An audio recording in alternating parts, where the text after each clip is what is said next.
Ayan po sa ating lahat. Good morning. Ayan, arrive na po tayo sa Kapalonga. So, andito tayo sa Diocese Shrine of the Black Nazarene of Kapalonga and Parish of St. Lucy.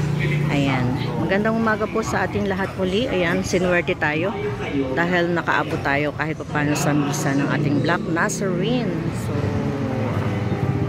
ayan, it's a prayer granted and wish granted na kumarit tayo sa Kapalonga Church. Ang sinasabing mapaghimalang simbahan ng Kapalonga.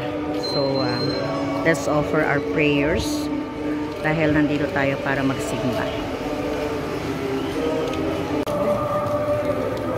So, ayan, kakatapos lang po ng simba, no?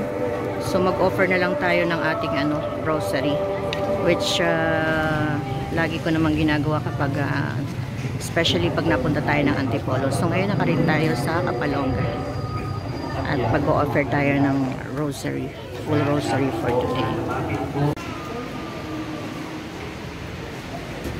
Ayan, ating Black Nazarene. Ating loob ng simbahan ng Kapalonga. Pagbasa mula sa kilala ng Genesis. Kasi mula ng delikado ng Diyos, ang lupa ng langit. Pagkatapos sinabi ng Diyos, magkaroon sa lupa ng lahat, ang namin ko ay umakas. Sa Diyos, sa Diyos, maraming tayo.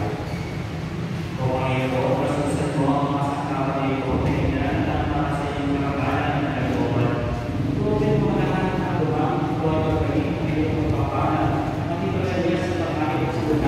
Yari ang pagkinahat ay lumaas ay biyaya at kagandahan doon.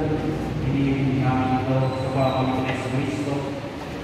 Aming Panginoon, sa buong ng Espiritu Santo, magpasawalan ka. Naman namin sumasalat.